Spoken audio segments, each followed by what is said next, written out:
Welcome, everybody, to the Polarized Pod. We're back. We're doing sequels. It's the twos. It's summer. It's hot out. The movies are big, and the sequels are even bigger. Well, yeah. So Polarized Pod. That's this. Welcome. This is a podcast about polarizing movies. Polarizing movies in the sense of a Rotten Tomato score. Sometimes critics love it and audiences hate it, or vice versa. Those are the movies that we talk about on this podcast. Today we're talking Rush Hour 2, 2001, Rush Hour 2. The scores for this is a 51% stinky from the critic. Who doesn't love this movie? I haven't met these people. Yeah, I guess they exist. I don't think that. Yeah, I think it's an internet conspiracy. And 74% from the audience, which weirdly I think is kind of on the. I would have assumed higher. Because again, yeah, who are these people that don't like this movie? But we will get into it. It's not going to just be me. You heard some murmurings from the other people that are going to get involved in this conversation. First off, I'm going to introduce my co-host, or sometimes we call him the forever guest, Mr. James Lindsay. How's it going? Sometimes forever, always the guest, baby. I'm back. I'm so happy and excited to talk about this movie, and this is going to be one of those that I'm already just saying it's going to be one of like the Night at the Roxbury episodes or the Super Trooper episodes where it's going to be hard to. It's going to be us talking lovingly about something. Critical at times. yeah, right. Which is oddly why we can't understand the 51% already. Yeah, it's a little confounding, and it's a highly successful sequel, and it's sequel summer, baby. We're doing sequel summer, and we're doing sequels. We're doing sequels over here. It feels good. It does. It feels great. It feels good. I've been just having such a good time. Yeah, I would 10 out of 10, 100% do sequels during the summer. Yeah. It's just like, it's like a great combination. What are some other good combinations? Ooh, a great combination. Peanut butter jelly. Yes. Peanut butter jelly. Peanut butter jelly. That's a good baseline. I mean, sequels in the summer. That's number 2. Mm-hmm. Number 3. What's a good pairing? Hanging out with your buds and talking about movies. I don't know. It's a pretty good combo. One of the best combos out there in the game. Move over chocolate and peanut butter, and also hanging out with the buds, talking movies. That's the combo. I think we know the other answer. If I can add a fourth, and they are in this movie. OMG, James, that was good. I know. We're back on track. We almost walked right past that one. I had to go back. Man, the egg on our face if we didn't talk about the other greatest combo ever, Mr. Chris Tucker and Jackie Chan. What a duo. But you know what? You've heard her already. Let's get the guest in. Yes. First time on the pod. Friend in real life, Kirsten. How's it going? It's going well. Good. My first podcast, so let's go. Very cool. Oh yeah. it's our first podcast as a whole, but I feel like we've had a lot of people on their first episodes as well, and this is, I feel like, I don't know, always there's like always little goose pimples. What was that? It's like performing a little bit. You know, it's almost like public speaking, but it's it's a little bit closer to Brandon's other podcast, Screaming Into the Void. He just does on his own occasionally. I didn't know about. I need to listen to that one. No, it's nowhere. No. It's nowhere to be found. It's nowhere. Trust me. I say that I have this other podcast, but it's just me screaming into the void about it. You know, what's going on in the world, how I'm feeling about stuff. I'm just yelling into a void, I feel like. Once it's in the void, you can't get it back. Yeah, which is where I want it to stay. Yes. So it works out well that's the rules of a void. I I'm trying to think of like your top episodes on Screaming into the Void, what they would be. Well, it's like your hot take food government. That's just the title of the episode. Hot take food opinions. I don't know. Your chowder preferences. Oh my god, yeah, my chowder. So my chowder like the prefer, soup. So what's the red chowder? What's that one called? The Manhattan you style. Prefer a Manhattan chowder. over the tomato base instead of the cream base. Yeah. That's a hot take. Oh wait, I knew this about you actually. I've heard you say that before. Have I? Okay. Yeah. Oh, that's your thing. Okay. You're just telling that to Mr. Manhattan guy. Yeah, the tomato base over the cream. I've definitely. I drink Manhattans too, and I'm just obsessed with Manhattan. And you introduce yourself. Places. Hi, my name's Brandon. Brandnon Manhattan. How's it going? Brand Hatton? I just changed your name to Brandini. Now I'm subject to Brandnon Manhattan. I know. I'm a man of many names. Is it Brandon Man or Brand Hatton? Is that a little too wordy? I don't know. Which one's better? Very sweaty, but I love Brandon Manhattan. Brandon Manhattan. Brandon Manhattan. You got like a multiple drinks going. You got the Breezy Brandini. You got the Brandon Manhattan. The Breezy Brandini. I need to get a Breezy Brandini. I haven't had one. Have I had one? Brandini. It's just an Aperol spritz with a high noon in it. Oh, that sounds delicious. I think that we should drink those at like right? Put that on the list. Yeah. We drank those dangerous. One night and sang karaoke through the night on some of those Breezy Brandinis. It was a good time. Yeah. It's a good time out there. Mm-hmm. But it is a good time. You know what else is a good time, guys? This movie. Oh my god. Let's talk about it.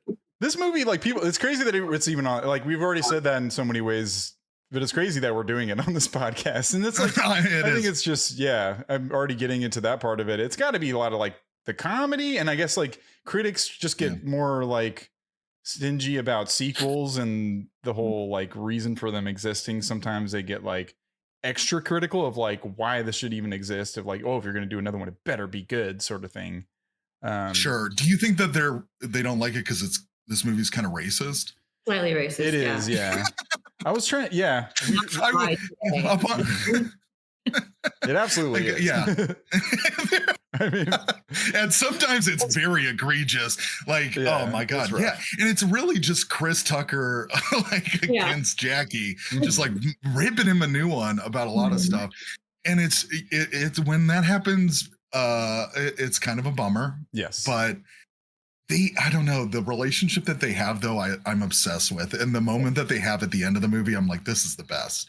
They're good friends, like they care about each other. And all the fun things that he says to Jackie Chan, like when Jackie Chan like pauses for a second and then says that thing back to him in that big, I don't know, it like kind of hits in a way that's like, it's so fucking racist. It almost comes back around to being kind of funny. I know, but it is kind of funny.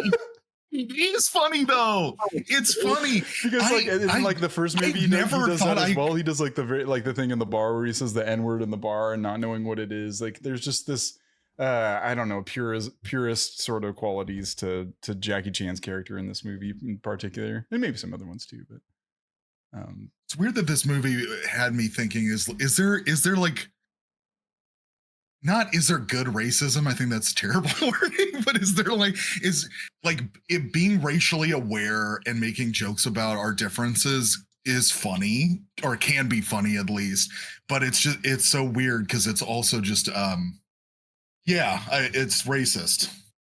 So there's I don't know, this movie really had me thinking a lot. There's shit that wouldn't fly, and it is played for laughs in a way that can be, you know, pretty offensive. But some of the other stuff is, I think, coming from a little bit more of a Mel Brooks sort of way, if I had to give it the benefit of a doubt and enough credit of just kind of like they're going back and forth on every giving each other shit. Yeah.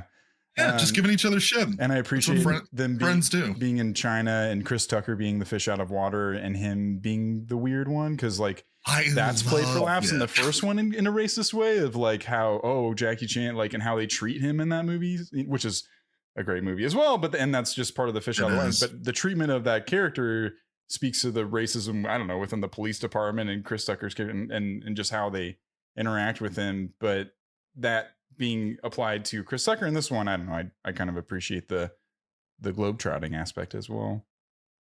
I did too, quite a bit. Did you?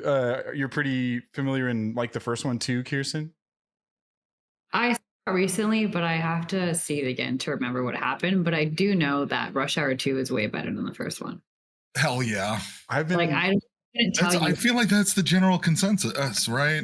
So this falls into a hollowed halls of the second being better than the first one. I'm trying to think. In Scream 2, they have this very conversation of which one, like, sequels are never better than the first one. But this, I think they up the ante on everything, and I think it's not such a good point. It's more, the first one's a little more action packed and serious crime drama in the parts that it should be in a good way, of course, too. This one's just funny. This one is just funny throughout. I think it's just like a really great action, one of the best action comedies, I think. Shanghai Noon being another one around this time, which I absolutely love, and I love that one too. Yeah, there's a lot of people that defend Shanghai Nights, and our past guest Christian Rubino loves Shanghai Nights.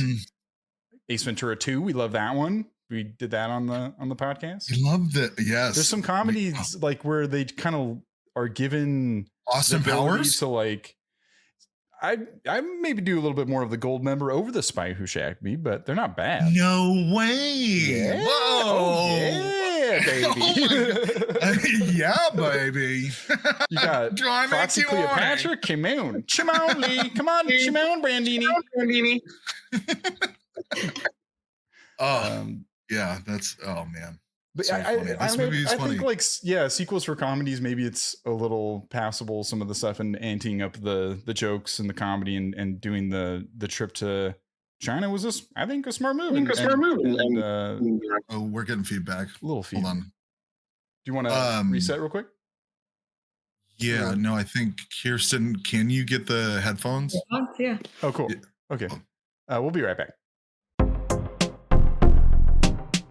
Okay, we're back.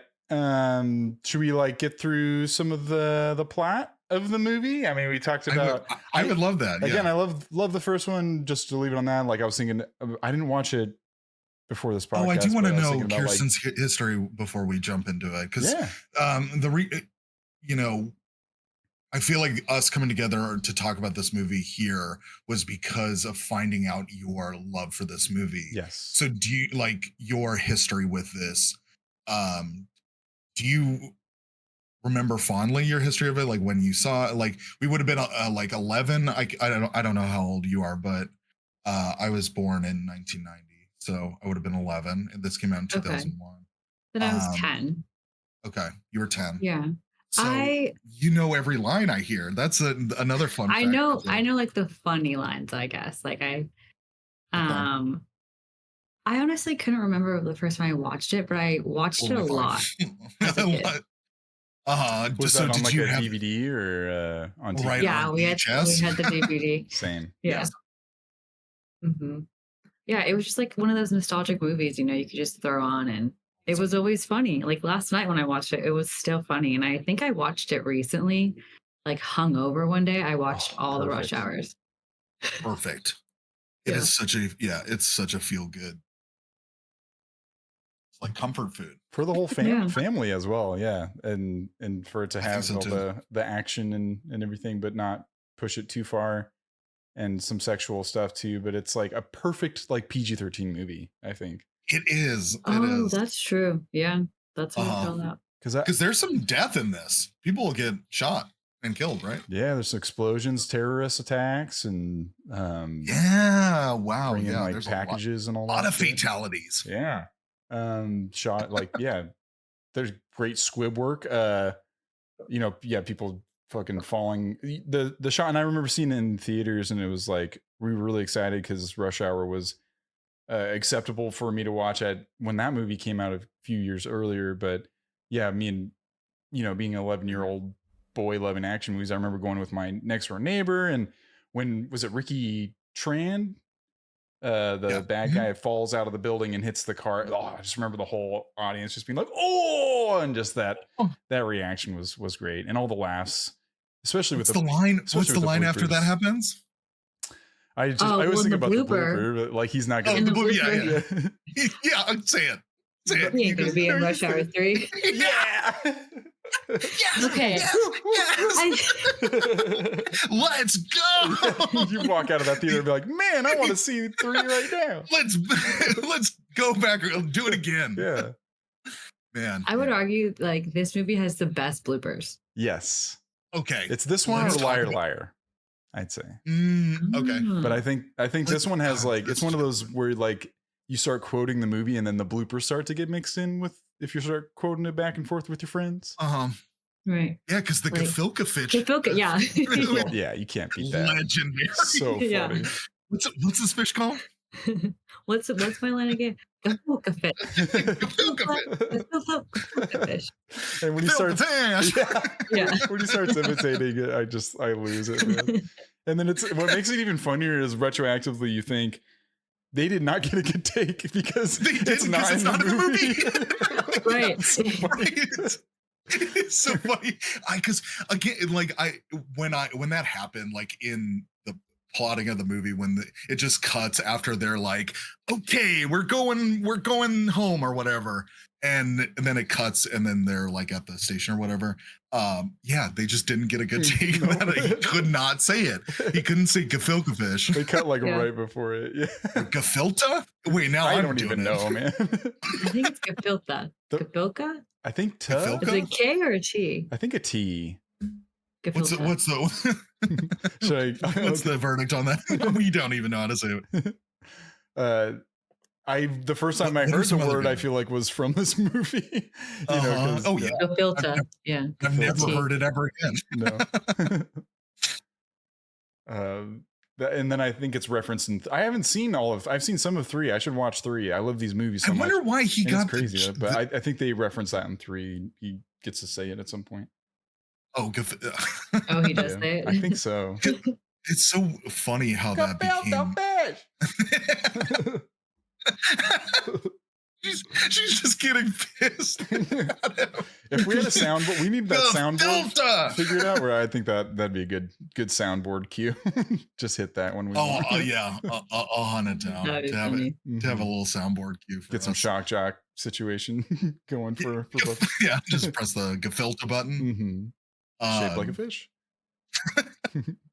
What that I thought that bit in the bloopers. Yeah, the bloopers are great.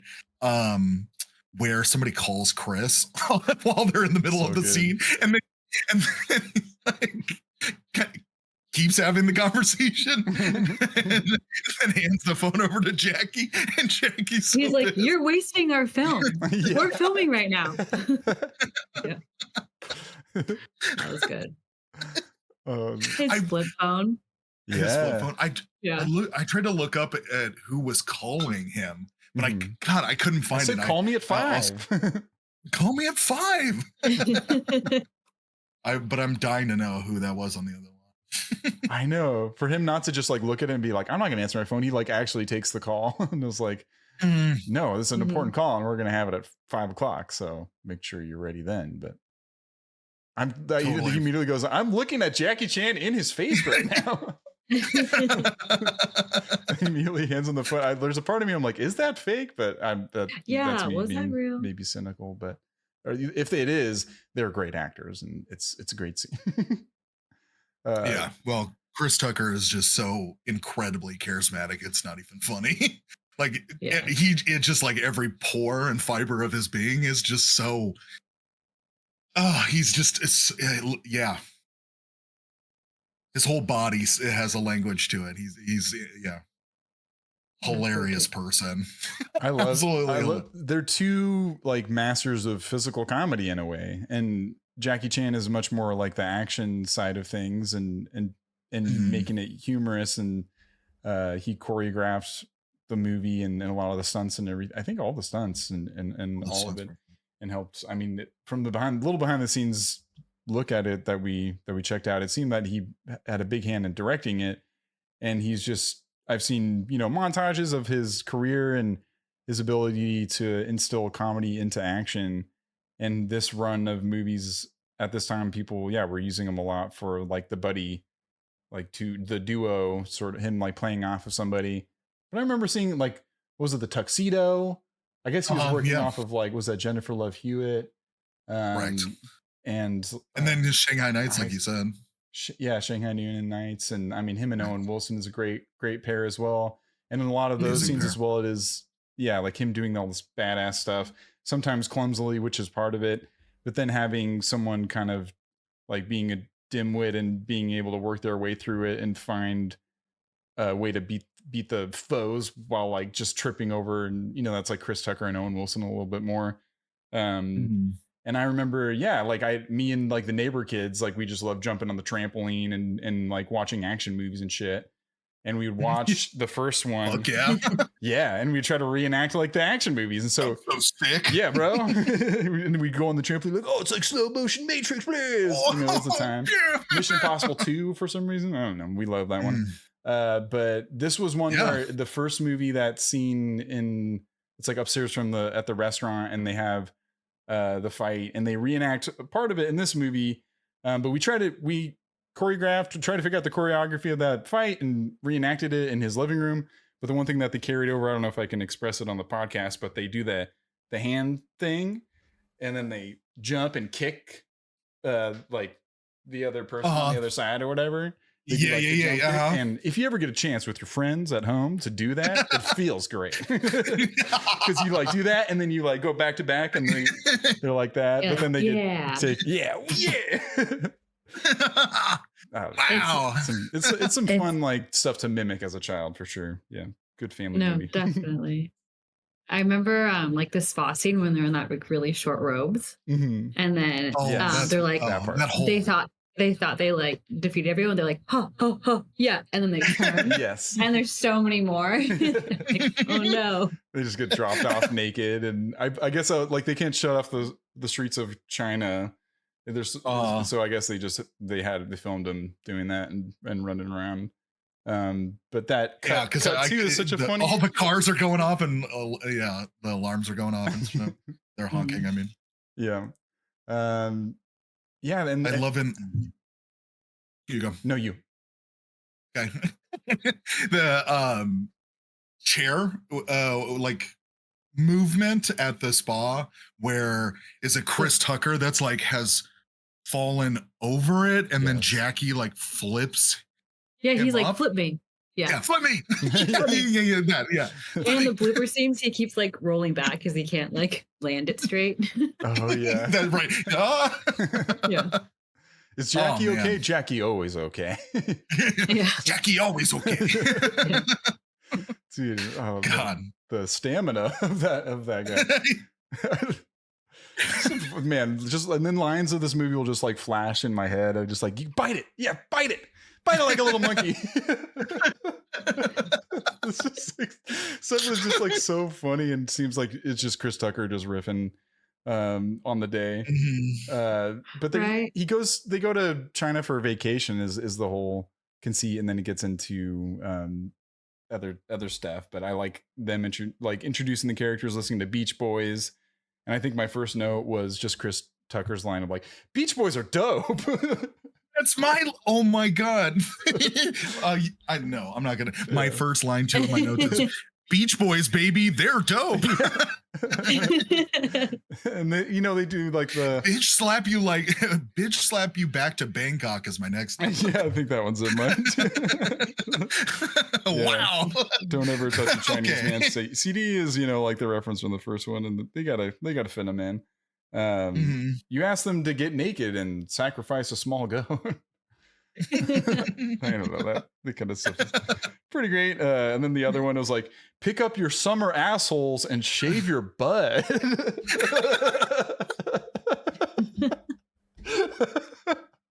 So I don't know, that's so funny. I think as a kid I put the subtitles on and went back. I'm like, what does he say? I think it's like, pick up your summer assholes and shave your butt.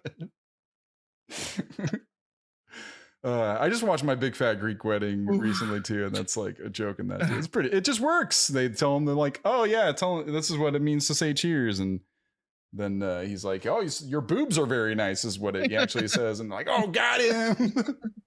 Got him. It's good. It's good comedy. It is. I'm in stitches over here. It's so funny. They go to the club. He brings them to the club as kind of a big first part in the action scene going up the bamboo. What do you guys think about all this stuff? Chinese bamboo is very strong. I literally wrote that down. Don't worry, Lee. Chinese bamboo is very strong right before they fell. That's action there is so fun where they're like both holding on to the bamboo and then it keeps going down and down and then it ends up they're just like just holding on to each other, just getting into just such funny shit. Yeah, it's a really cool fight scene though, like this bamboo ladder that they're climbing the whole time, right? And they're like going in between it, which is it's very cool visually. A lot of that is that whole run up and then the blooper where he just hits his nuts, that sucks. But when he just runs up that thing and then it's just so fluid, all of the action. I question, because I've just seen this so many times, I start to just like look at everything. I'm like, if they wanted to get away, why did they climb up? Why did they just keep running? It's such a bad idea. Why did they go out?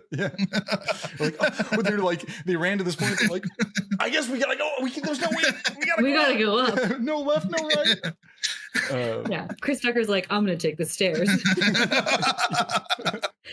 No thanks.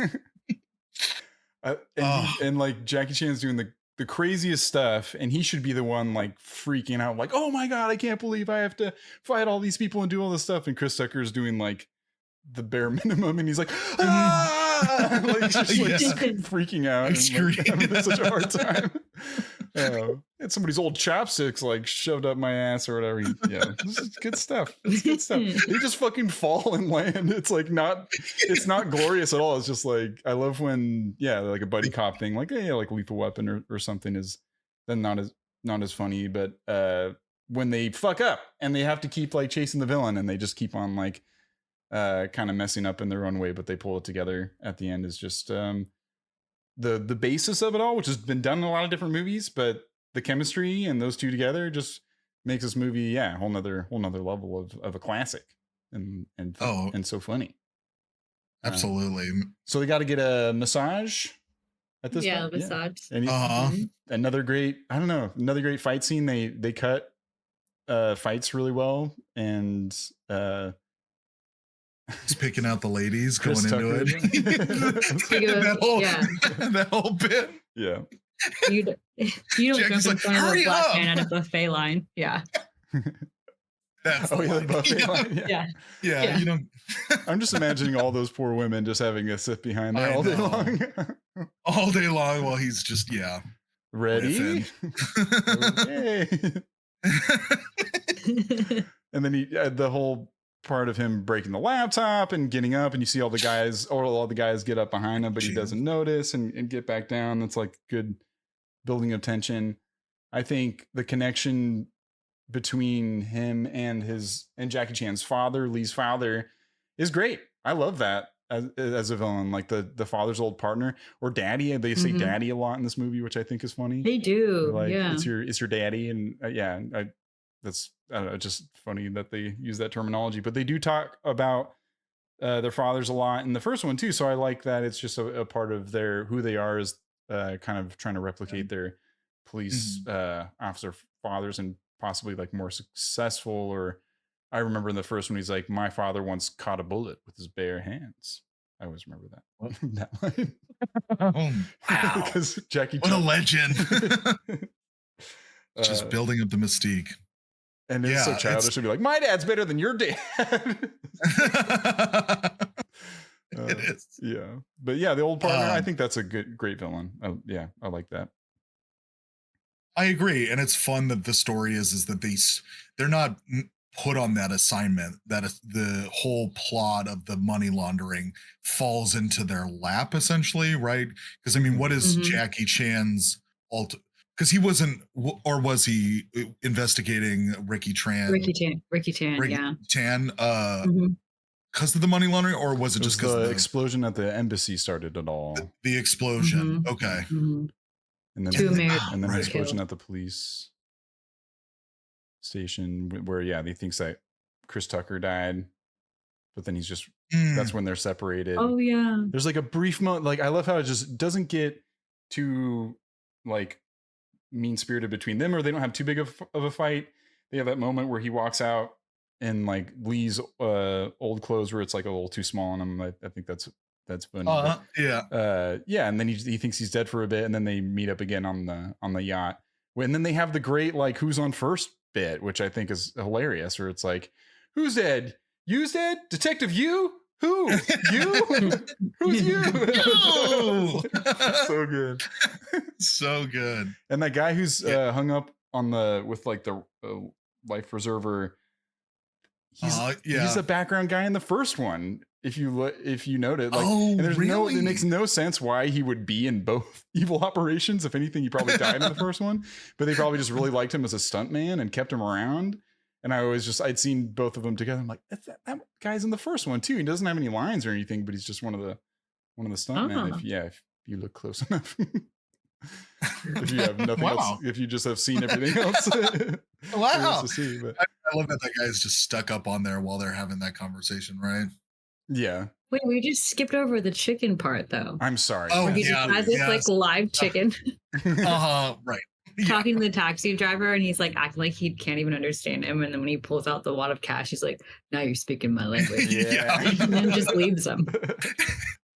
Right, they pull up to the yacht party, and then the chicken was in there, and then he's like, he just don't leave, don't leave, and then just fucks off immediately. I know. It's like there was a part of me that it'd been long enough, and I was like, wait, I forget about the tales of the adventures of Tucker and his pet chicken. Man, what's going to happen here? I forget. And then it's just immediately chicken gets taken away in the taxi, like next scene. So I was like, oh, okay. But I'm sure they had chicken. I want the Rosencrantz and Guildenstern of the taxi driver and the chicken. Yeah, they have their own adventures while this movie's going on. Yeah. There's the stunt getting onto the boat. Just real quick, where he jumps on the rope into that styrofoam box. I think that is such a cool practical effect for like an amazing stuntman to be able to do that. Also, as your main actor, it's just like that's like you can't get that in many movies. Is have your main actor just pull that shit off. It's so cool. And it's so funny that it's one of those things that you've never seen before, but just makes total sense why somebody would do that. Mm-hmm. So it immediately has a cool factor because you're like, no shit. That way you can like stabilize yourself because you're like on a little raft kind of thing. Yeah, looks like something you do at camp or something. Oh, let's go on the floaty ropes. The floaty ropes. Mm-hmm. He's too rough with the ropes. It's my turn. You have to wait until I get to the other side, and then you go. You mess up my turn. Some kids are too scared to get on the rope. They're like, "No, I don't want to get wet. No, I don't like getting wet. I fell in the middle. Now I got to swim all the way back." Oh man, God, how embarrassing would that be? Oh man, how was camp? That was good, except I don't know. It's a rope box. Oh, floaty ropes. Oh, rope box. Rope box makes a little more sense. Floaty ropes that sounds like a roller coaster type. That's better. I don't know. That's a better name though. Floaty ropes. I like floaty ropes. Okay. That sounds cool. Cool. Okay. Maybe like a carnival. It seems like a carnival game. Like get to the other side and you can like win a prize. Oh. Okay. Like that carnival game where you do the rope thing, but you're like supposed to do the army thing. You've seen that, right? That's more like floaty ropes, the rope ladder thing. That is floaty ropes. Yeah, we should do it. We should totally do that. Nearest floaty ropes to me. I gotta get on those floaty ropes. Gotta get on those floaty ropes. The yacht. Oh yeah. So man, what a fun twist. So Ricky Tan gets killed on the boat. Love this. I love this. Is like James Bond. I forgot about this. Yeah, that's what I said. I was like, this. Yeah, I do remember the first time I saw the movie, I was like so surprised when we realized that he was actually still alive. I was like, no way. Yeah, and it's so dramatic, and it's like, it's like an action movie can do this. It's like, it's such a fun reveal. Oh my God, he's been here the whole time. He essentially does like the evil chair turn, like he's like, Yeah. Holy At the shit! hotel. yeah. Everything that guy says has such menace. He's such a good villain. The Red Dragon, Red right? Oh yeah, The Red Dragon. The Red Dragon. Yeah. Let me tell you a story about the Red Dragon. Yeah. Locking the gold inside. Well, folks, tonight I have found that gold. It is here at the Red Dragon, where everybody is a winner. Did you do that line in front of you? That was good. Yeah, see? You and me, we could do this whole movie. Yeah. Who's playing Tucker? Who's playing Chan? This should be a stage play. Rush Hour. Rush Hour on that stage. Yeah, like a musical. Oh my God. Or on ice. Let's get Jackie Chan on ice. I wonder if he's done it. Oh my God. The stunts. The yacht, and then are we back to LA? We haven't talked about what Hugh Is that Lee. her name? Yes. Yeah. Yeah. So let's talk about the women in this movie. I think Hugh Lee is the character name of what is it? Zhang something.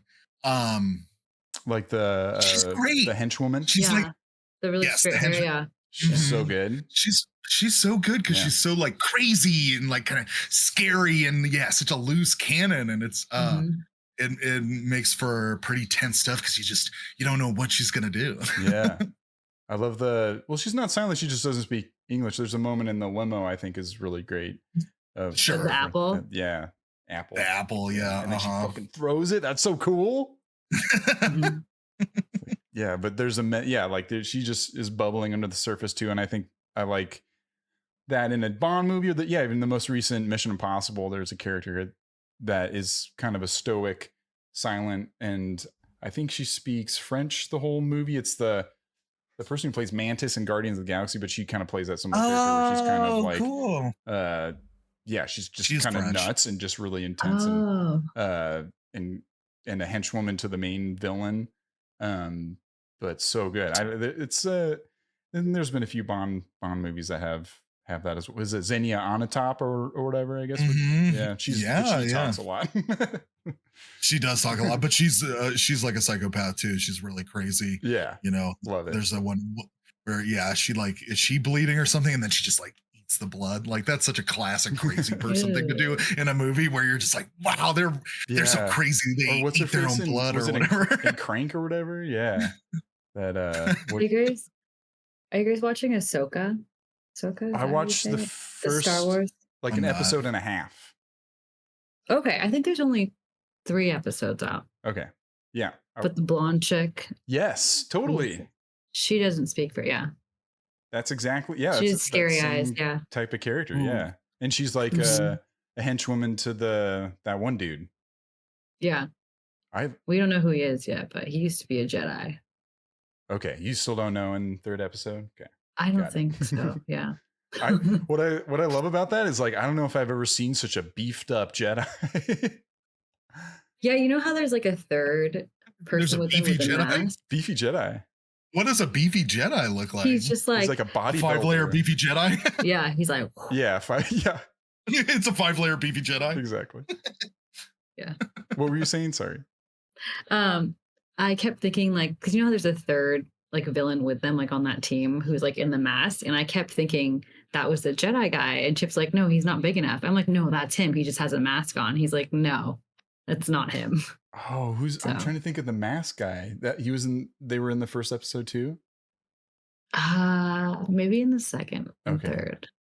Yeah, but he's on that side. Gotcha. Oh, and there's the woman as well. She's like a space witch almost, it seems like.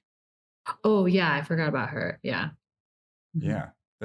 Love a good space witch. She's got space witch energy. Yeah. I love a good space witch. But I almost feel like that somebody who can like maybe like see into the future or something like that. Oh, like a Bene Gesserit or whatever. Yeah, Bene Gesserit. Have you seen Dune? It's so long. I've tried to watch it like twice, I think, and I can't get past that. Like that's a good movie. When they get into the tent I feel like that's sleepy time for a lot of people, and I get it. Of like, and I feel like you should take a little break and then like watch the other half like another time, and then you can break it up into 4 pieces when the new one comes out, which got delayed. I know it did. So lame. I do need to watch it. I need to put. You got some more time.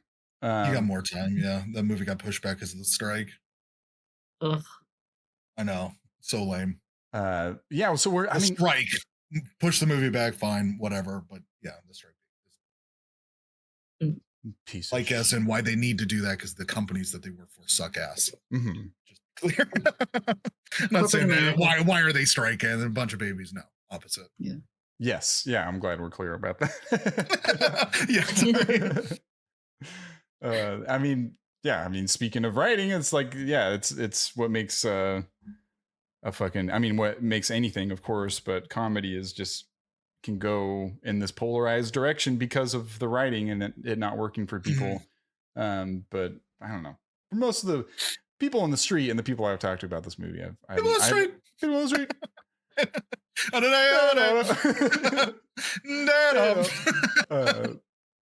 I haven't heard a bad thing about this movie ever. I know, but we go to LA and we go to Vegas. Like you start in China, you go to LA. I really love the globetrotting of this movie as well, and that's like inherent in a lot of sequels. Ocean's 12, that's another good sequel. Ooh, yeah, love me some Ocean's. They always go to Europe, but this time they go to Hong Kong. Yeah, Asia. Yeah, there's a little bit of that too. We get the dynamics with Harris Yulin, that guy that's always playing an old man. That's like the Red Dragon guy. No. The should I do the speech again? Police guy. Oh yeah. Yeah, like the police chief. The police chief. Or if that's what he is. I don't know. Yeah, but it was, it's fun that there's talking about the relationship between Hong Kong and the US and like all of that stuff, because that's still yeah, that's a weird situation. The like who was controlling it, how you interact with that because of the like it's jurisdictions or whatever. Yeah, it's like it's a free country, but then it's not a free country. It's so weird. I feel like I just also too watched a movie about that where like what is it? The British are leaving. Can't remember when that happened. Was it in James Bond? I think there was like talk. Tomorrow Never Dies. Bond. Was it that? Are you talking about the meteorites of the South China Sea or whatever? That's what you're right. Yeah, I'm talking about the South China Sea. It always comes back to the South China Sea. There's just so much that's happening there. You always hear about something's going on in the South China Sea. I swear to God. This time it's those counterfeit money, that funny money. Which actually you can just easily identify by burning. I kind of didn't understand why it's so special. If you can easily just go, well, it's fake. Yeah, but it's a super bill, I think is what they call it. Yeah, they call it a super bill. Oh my God! Right? So that's super bills. They got the plates and they're making super bills. That was like quick exposition dump, and they're making super bills. This is the bad thing that's happening. And then they go check out Don Cheadle, and then like it lights up like a fucking sparkler on the 4th of July. And it's like, man, you can smell that shit from like when you get the money. It's like you open that safe and it's like, whoa, it smells like fucking gunpowder. It's all dusty shit. Is that why they're called super? Because they can just ignite easily? I don't know. Yeah. So they don't have to get bogged down in them. Oh no, what happened, I guess, is these fake bills used for the movie, actually in the making of the movie, did not get destroyed properly and actually were put into circulation because somebody took them to Vegas and gambled with them. So, oh my God! Wow, that's like a life federal imitates crime. Art you could go to big prison. Yeah, for that they shit. got investigated. This is IMDb trivia, so take it with a grain of salt. But I was just checking out a little of that. Counterfeit dollar bills used in the movie say, "In Dog We Trust." During shooting, some extras walked off the set with some of the fake cash, and it eventually ended up in a few casinos in Las Vegas. The situation went so Of out of course it's control that Vegas. production Yeah. was briefly shut down when the FBI subjected the props department to an investigation to determine whether or not they violated the Counterfeit Deterrence Act of 1992. Wow, 1992, big year for counterfeiting. Yeah. What happened then, man? So I don't know. That was a fun little tidbit. That is fun because that just seems like something some jackass would do. They're like Some extra. we're in Just Vegas. like, oh. Yeah, it's already shooting with all this funny money or super bills. All about the super bills. I like the little Don Cheadle scene. It's silly in a way that's like just I don't know. Don Cheadle is in this moment where he's doing the Ocean's 11 movies as well, and I think he's just stretching his acting chops into some interesting roles. That was another thing of the IMDb trivia where it said he agreed to do this movie only if he got to fight Jackie Chan and speak Chinese.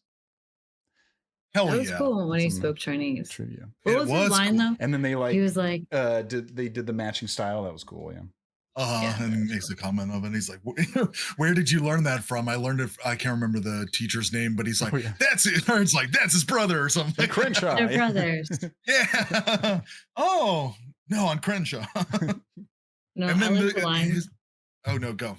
I say I like the line where he's opening the safe because he's like, "Do you still have the bills?" He's like, "I still got my money from the third grade. I still got my lunch money." Yeah. That was delivered so well because he looks at him like, first you're like, of course I don't, but then he's like, yeah, not only do I have that, but of course I do. All of my money I've ever made. And then his bit in the bloopers was funny too because yes, Chris just couldn't say. Kept calling him Jackie instead of it's Lee. His name is Lee. God damn it! His name is Lee. God damn it! And right, the blooper. Right, we're talking a lot about that because they're just so funny. But the blooper right before that too, when he's trying to kick the door in, he's like, "Kick the door, Jackie." Okay, Chris Tucker. And he's like, "Kick the door, Jackie." Jackie again. It's like so funny. Okay, Chris Tucker just gets me every time because he knows it's wrong, but he still goes through the motion of kicking the door for the bit. He's got to do it for the bit. He's a funny guy. He's a funny guy. He's so funny. And then the other one, the Jeremy Piven scene at before they go into Red Dragon, they got to get some duds, and it's a funny scene too. Croc skin, buttercream, croc skin. Just what is it? I want to get you into a bubble bath and just spank that bottom or something like that. There are a lot of men chasing us as well. They should. As well they should. Yeah, he's like, "We gotta look fly." What is fly? What do you mean by fly? His suit's sick too. That he gets the croc skin. It's a croc skin suit. No buttercream. It looks great. Yeah, and then the Red Dragon has a lot of good action in it. The whole bomb in the mouth thing, I think, is just a wonderful set piece in itself, and a thing that raises the stakes for everybody involved because he just comes flying out of the window. That's already something everyone's freaking out about. Then raising attention within an action and comedic scene of like, oh, this poor man fell out of window. Wait a minute, what's going on? Oh my God. And he just starts running around, then gunshots start going off, and just the panic that ensues keeps it interesting. Place clears out, and then you get some duo like duels, head to head stuff. But did you guys like that bomb in the mouth thing and him running around? Trying to figure it out. He's like, "Why didn't you tell me there was a bomb in my mouth?" He's like, "I did." I said, "Bomb." What does that mean? And it's almost like Charlie Chaplin, like Buster Keaton level skill to be able to impart that kind of physical comedy without saying anything, and subjecting your face to just tape. I don't know how long that took to shoot and everything, but you just gotta accept that you got tape on your hands and face for that day of shooting. Guy's committed. And she like does the whole thing with the button, and Ricky Tan like falls off. All that stuff closes together well with the villain and the henchwoman in a satisfying way, and they ride off into the sunset, and in a lot of ways going to the airport at the same time. They all got their flights at the same time, so they can all go in different directions. It's just a feel good fucking movie, like all the way through. It Like is. it never really gets too hung up on anything, and what it does get hung up on is just the mystery of a little bit of who done it. There's a little bit of the twist of him still being alive. Love that. That keeps you going, and you're already invested in that guy as the villain, and then to bring him back around in an interesting way and make him even more powerful, and in a lot of ways was a cool way to do it. And then also, I mean, we haven't really mentioned, it's a fucking tight 90. This is an hour and a half on the dot movie, which just doesn't waste any time, and it's so efficient for a sequel. When we just did Bad Boys 2, which is a 2.5 hour juggernaut of a maximalist, fucking Michael Bay fever dream, which is great still, but for what it is. But this is endlessly rewatchable in a lot of ways, and the first one as well. Yeah, I mean, God, I love a good tight 90. I really, really do. Because there's nothing about this movie is really slow. Yeah, just flies by. It flies by, which it contributes to it being so incredibly rewatchable. It doesn't feel like a big commitment. You can just put this on. There's going to be a ton of parts that you can pop in, pop out, and always have a good time every time you're watching it. Man, but so the end of this movie, I was surprised how, I don't know, it was so touching. They handled the emotional stuff in this movie really, really well. Because Lee and Carter are at odd, like they're giving each other shit so much throughout the whole movie, and so for them to have sent like a really just fully sentimental moment with each other to work through a lot of their common issues, like what a deep connection that they have. Yeah, I was surprised because I forgot how well this movie handles that emotional stuff at the end. The father's badge and everything as well. Yeah, the father's badge, and just the way that like Chris accepts the love and the gift from Jackie, and then Jackie like really being vulnerable in that moment, and it's great. I loved it. Yeah, and the whole like $10,000, and the whole gambling scene with him was a lot of fun. Where do you want to go? Yeah. Gotta want something. Yeah. Always wanted to, and then like the whole blooper of I've always wanted to square Madison Garden, whatever. I've always wanted to Madison Square Garden. Yeah. Oh man. And is the third one in Go to New York? I haven't watched all of it, and it's been a long time, but do you remember, Kirsten? Because they had that big just cliffhanger of like, guess we're going to New York, baby. New York. Yeah. No, they go to Paris. Paris. Of course. Gotcha. They skipped number 2 in Europe to they punted it to 3. Yeah. the classic 2 move, they punted it to 3 because it's always we're going to Europe. China makes more sense. Yeah. China, one of the trivia things was saying how this movie like premiered on a flight from LA to China or something like that. Whoa, what a crazy marketing really move. That's cool. Yeah, and right? Isn't that so like guerrilla marketing? Yeah. To do that? Oh my God. Yeah, the movie premiered on July 26, 2001 on a single Los Angeles to Hong Kong flight by United Airlines and the Hong Kong Tourism Board. Wow, and they flew on a United Airlines plane. Okay. Okay. Okay, United. The other notes?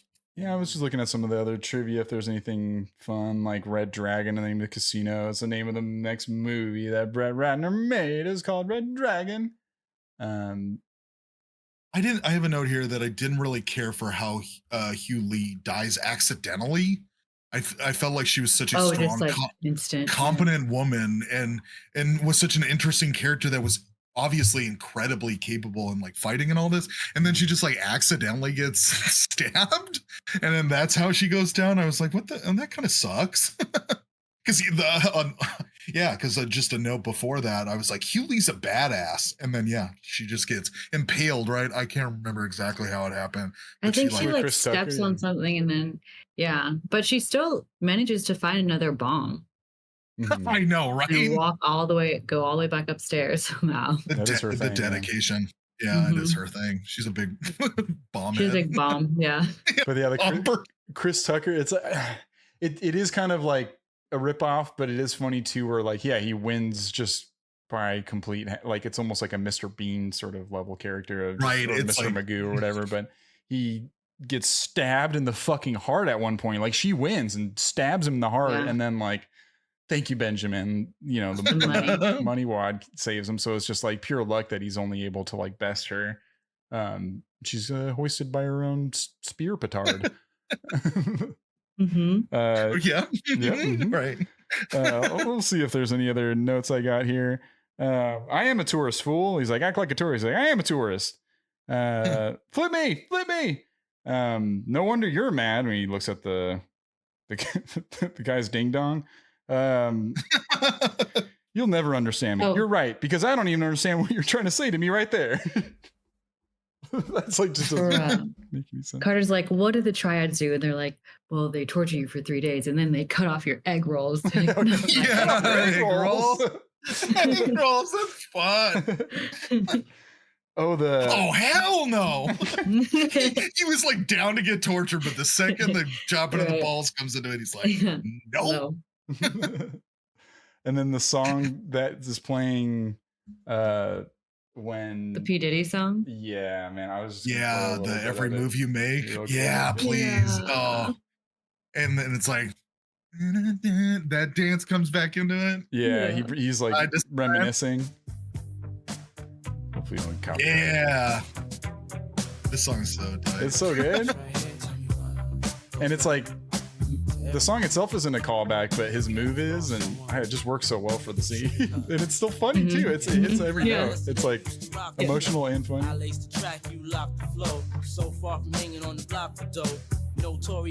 They could have just done Every Breath You Take, maybe, but No, this is better. This is better.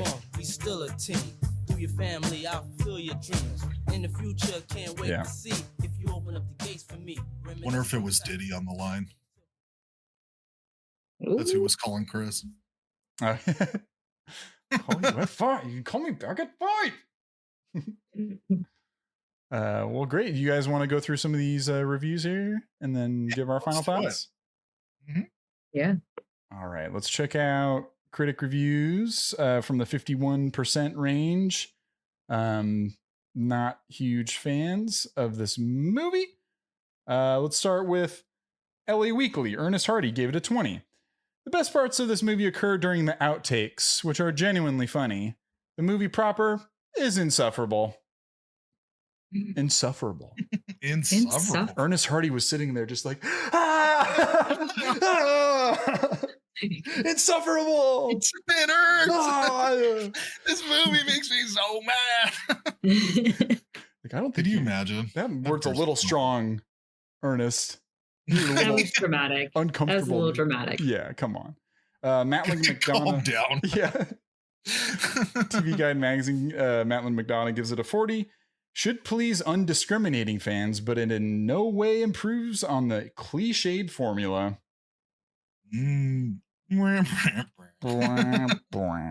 San Francisco Chronicle, a 50, Wesley Morris says, it's a fact that becomes riotously evident in the reel of outtakes that caps the picture and incites wonder about why no one thought to give us 90 minutes of those instead. All these backhanded. Whoa. Wow. All these, like, this guy just wants 90 minutes of fucking bloopers. Those backhanded. That is an interesting take though, because I mean we've talked about how great the bloopers are, and so that's so what he's saying is what made it into the movie is not as funny as the bloopers. So why did that happen? Right? Is that how kind of what they were saying? Like that worked well on screen, left like a good taste in your mouth, maybe walking out, but maybe they hated the movie up to that point and they were just kind of having fun with that. But yeah, totally. Yeah. That's just such a meh. I feel bad that we're just being like all the critics that don't like this movie because it's in a different opinion than ours is like an Eeyore. Yeah. Just a sad thing. We could have found those people.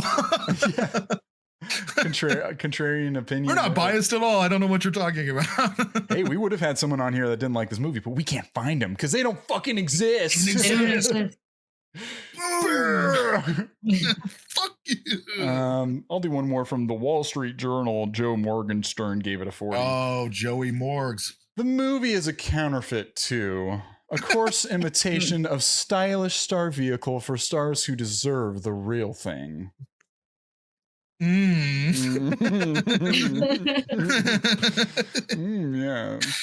He smells his own farts. Yeah. Let's go to some audience feelings on the situation with a 74%. Matthew D gave it a 4 stars out of 5, a little bit better in the positive range. He says, a breath of fresh air in the comedy world. Brett Ratner's action comedy Rush Hour 2 breathes new life into the buddy cop genre. Every ridiculous set piece has the ante upped compared to Rush Hour. Every joke is funnier this time around as these unlikely heroes face off against insane odds time and again. Ratner's direction is sleeker than the first Rush Hour with many new scenarios, better sets, more opponents, and nicer costumes. Rush Hour 2's editing and cinematography is clearly better than Rush Hour. Jackie Chan is still hilarious and cool as ever, taking apart foe after foe with whatever is around him. His comedy chemistry with Chris Tucker is still fantastic. Tucker is bouncing off the wall and chewing up the scenery. His style of humor is so hyper-energetic and erratic that you never know what he will say. Jackie Chan and Chris Tucker are forever immortalized as the best buddy cops thanks to Rush Hour 2. I can always revisit this movie endlessly for a laugh. Wow. Yeah, that summed it up perfectly. Thorough. They then go. I do like. I cut it off there, but they then go on to everybody's performance and say a little nice thing. Oh wow! About almost everybody. How deep do they go in the cast list? After that line, they say, "I must mention the lovely Ziyi Zhang as the sadistic villainess Hugh Lee. Every second she is on screen in Rush Hour 2 is captivating. Her fast kung fu is riveting." And her brutal tactics and one-liners makes her hands down the best antagonist in the Rush Hour franchise. You just have to see Zhang in Rush Hour 2 to believe how great she really is here. Then John Lone is excellent as Ricky Tan. His confidence and coolness as the Triad boss is highly engaging. His presence is undeniable whenever he's on screen. Rosalind Sanchez is beautiful and fun as Secret Service agent undercover. Maggie Q makes a cameo as a cute girl driving around in Hong Kong that Carter hits on once. Also, Don Cheadle is awesome as the ridiculous character Kenny. Lastly, Lalo Schifrin's score is more memorable and exciting than Rush Hour. Ross LaManna's story is neat in that it's centered about her honor for your family. This makes the police partnership between Lee and Carter consistently more relatable. And all Rush Hour 2 is nonstop jokes and fights for anyone. Stop jokes. No, it's a great review. I mean, I don't go through the full critic reviews, but that, I don't know, kind of, if I didn't tell you that was an audience review, I'd almost believe it was a critic one. And it was well constructed. There's a lot of 5 stars. Chris Tucker and Jackie Chan have done it again. This person says it's the best movie I have seen. 5 stars. Another person says the people's champ of action comedy films. Agreed. Great sequel. Job well done. Someone else said. Wow. Personally, I think this movie is better than the first one. The simple reason is that Chan and Tucker going into the movie are already well-established buddy cops, and they throw you right in. The story itself is not as good as the first installment. I like that too. But seriously, that's a benefit of a second movie. Is you get you have to build the characters. Yeah, you right. You're time jumping right in. Yeah, love that. Oh no, I'm just seeing if there was maybe. Yeah, I'll do one more. Funny Rush. Yeah, 4 stars. These ones on Rotten Tomatoes. Some people don't leave their names, but we'll do this one. Funny Rush Hour sequel starring Chris Tucker and Jackie Chan. Now that these two characters have great chemistry and trust each other more, and I've grown attached to them. I thought, in my own opinion, that this movie is way better than the first because of better jokes in this movie, and just the characters and their buddy cop duo. And it feels that the actors portraying these characters are having a better time than the first movie, because they know each other and know how to play these characters. I really enjoy that aspect of a movie, any movie, and I think they nailed it, ×2. Can't wait for Rush Hour 3. They nailed it ×2. There's some happy people. There's some happy people here.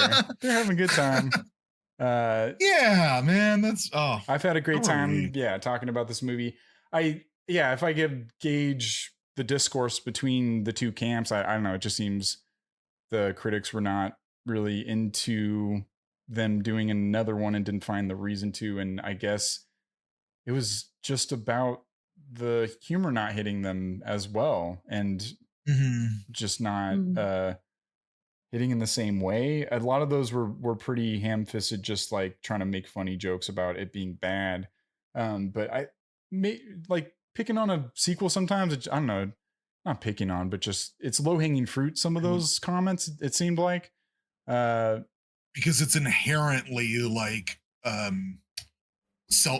indulgent, like self-indulgent to make us second one. You're just like, well, we can't help ourselves. This was so successful, and it is always gonna sequels are always going to be somewhat tough with critics. However, what was it, Scream 2 that we just did that was a high on the critic score? Critics like that one.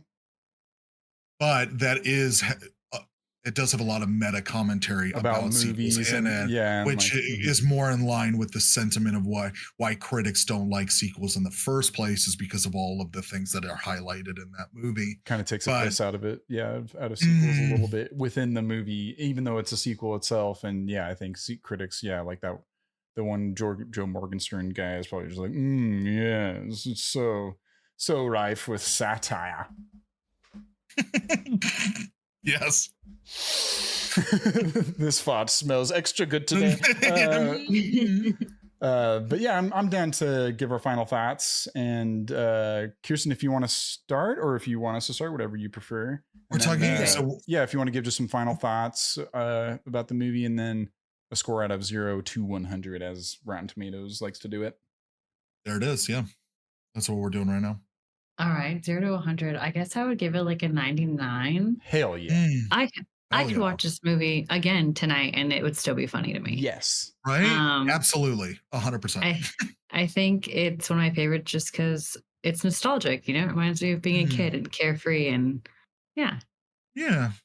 Those are my final thoughts. Hell yeah! Okay, Brandon, you want? I don't know. Yeah, I don't know what else to add. No, we've covered it. Nailed it. No, we've covered it through this discussion, and I mean, I'm gonna pretty much say the same thing. I just I enjoy this movie a lot. The comedy still works for me, even though I can identify particular comedic like lines or bits that are dated and don't come off well. I think it's just the overall charisma of Chris Tucker, and how I love how just funny and hardworking Jackie Chan is. He's just he just adds so much like honesty to this, because I think a part of like where in a sequel critics get like what they don't like as well about them is it just isn't, it comes off as disingenuous a little bit. You're just like, we're kind of cashing in, it's like, well, just giving the people what they want, more of what they want. But it's just Jackie Chan goes so far with me, how committed and how present he is, because I think you could also get that too, is where people start to just get too like up their own butts, or too like better than this, and I never get that from Jackie Chan, and which is so wonderful, because it allows me to just enjoy the movie even more, because somebody else seems to be so committed to making sure that this movie is funny and that I would enjoy it and I would find it really great. Because all of the action stuff in this movie is, and I think the critics would make a point of that, of like the action's still good, and 100%. There's so much. I mean, we didn't even touch all of the action sequences in this movie, but they're all great. So I'll just say that. I love this movie. I'm gonna give this a 90%. Yeah, I'm gonna give this a 90%. Hell yeah. This was a good time. It always is. I will continue to come back to these movies.